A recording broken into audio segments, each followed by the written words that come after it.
बहुत दिन तक रहेगा शायद ये आम ना, और आएगा ना?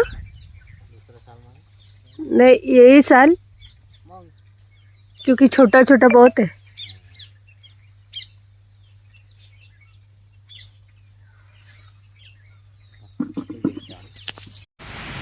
हे मिश्रण आता सगळं एकत्र करतोय आपण।